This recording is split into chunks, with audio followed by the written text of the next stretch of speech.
Evening all of you. आज मैं class 7th का फर्स्ट चैप्टर हिंदी ग्रामर का समझाने जा रही हूँ। भाषा, लिपि और व्याकरण। मनुष्य एक सामाजिक प्राणी है।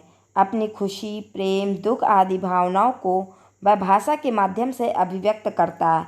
जैसे मान लीजिए लिखा है कि क्या हुआ मन, माँ मेरे हाथ में दर्द हो रहा है, शाबाश तुम कक्षा में प्रथम आए।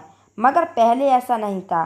प्रारंभ में आदि मानव चौपायों की तरह झुंड में रहते थे। यानी कि जिस प्रकार से चौपाए झुंड में रहते हैं, उसी प्रकार से आदि मानव भी झुंड में रहता था।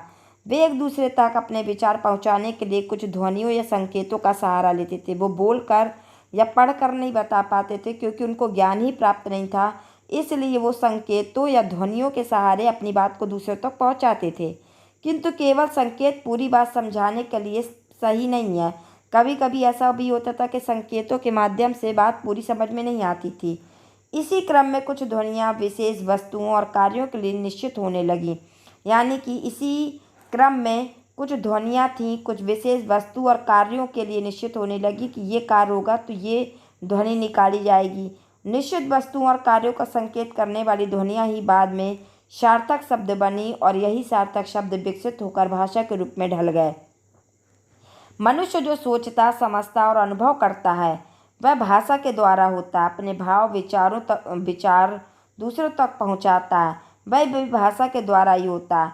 इस प्रकार इसकी जो परिभाषा होगी वो ये होगी कि भाषा भावों और विचारों के आदान प्रदान का माध्यम है। भाषा के द्वारा हम सोचते, समझते हैं, बोलते, सुनते हैं और लिखते, पढ़ते हैं। भाषा के दो रूप होते हैं, मौखिक भाषा और लिखित भाषा। मौखिक भाषा क्या कहलाती है? मौखिक का अर्थ होता है मुँह से बोला हुआ या बोली हुई। जो भाषा हम लोग मुँह से बोलते हैं वो मौखिक भाषा कहलाती है। और भाषा का वह रूप जिसमें एक व्यक्ति बोलकर अपने विचार व्यक्त करता है और दूसरे से सुनकर समझता है, मौखिक भाषा कहलाती है। जैसे मान लीजिए लिखा कि एक दूसरे के साथ किए जाने वाले वार्तालाप टेलीफोन से कर रहे हैं या भाषण दे रहे हैं या टेलीविज़न, रेडियो, टीवी आदि पर जो मौखिक भाषा का प्रयोग होता है वो मौखिक भाषा है। और लिखित भाषा जो हम लोग लिखित यानी कि जो लिखा हुआ हो या लिखी हुई हो। इस प्रकार लिखित भाषा का अर्थ होगा लिखी हुई भाषा। भाषा का वह रूप जिसमें एक व्यक्ति लिख कर अपने विचार व्यक्त करता है और दूसरा पढ़कर उसे समझता है, लिखित भाषा कहलाती है। जैसे मान लो पत्रिकाएँ पढ़ते हैं, पत्र लिखते हैं या समाचार लिखते छपते हैं, ये सब लिखित भाषा के अंतर्गत ही आता है। इसके अतिरिक्त कभी कभी संकेतों को भी भाषा कह दिया जाता है। जैसे मान लीजिए चौराहे पर खड़ा एक सिपाही हाथों के संकेतों से वाहनों को निश्चित दिशा में चलने को कह रहा है, लेकिन ये वास्तव में भाषा नहीं है, ये विशेष स्थिति के प्रतीक है। भाषा के दो गुण होते हैं, उसे बोला जा सकता है, उसमें संवाद हो सकता है। अब मैं आपको बताऊंगी कि भाषा के अन्य रूप। मातृभाषा, जो भाषा हम अपने माता पिता, परिवार और पड़ोस से सबसे पहले सीखते हैं वह मातृभाषा कहलाती है।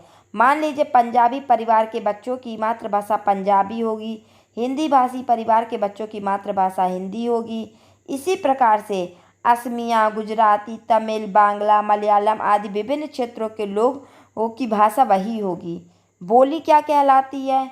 बोली का प्रयोग किसी छोटे से क्षेत्र में बोलचाल के लिए किया जाता है। बोली वो कहलाती है कोई छोटे से क्षेत्र में जो बोलचाल के रूप में प्रयोग किया जाए वो बोली कहलाती है।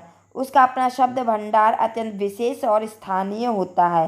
प्रायः बोलियों को अपनी लिपि नहीं होती, अतः उनका लिखित साहित्य भी प्रायः कम ही मिलता है। राजभाषा क्या कहलाती है? देश के सरकारी कार्यालयों में प्रयोग की जाने वाली भाषा राजभाषा कहलाती है।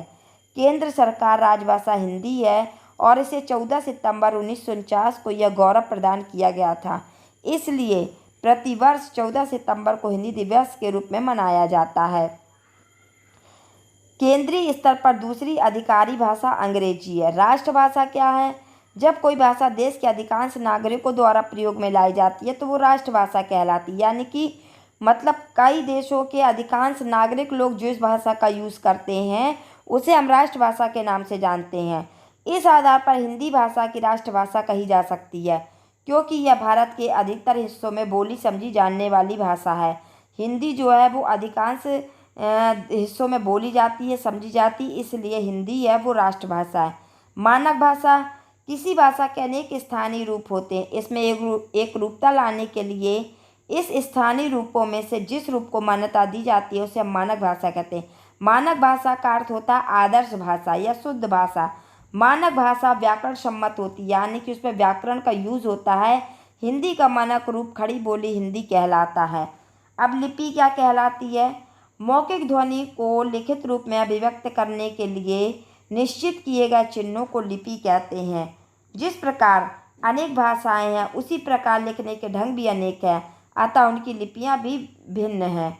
कोई भी भाषा किसी भी लिपि में लिखी जा सकती है। जैसे दीपाली विद्यालय जा रही है, तो दीपाली विद्यालय जा रही है, इसको इंग्लिश में ऐसे लिखेंगे। लेकिन मान लीजिए लिखा सैफाली इज सिंगिंग, तो सैफाली इज सिंगिंग, यानी कि इसको हम इस प्रकार से लिख सकते हैं। उसकी जो लिपि होगी वो इस प्रकार से होगी।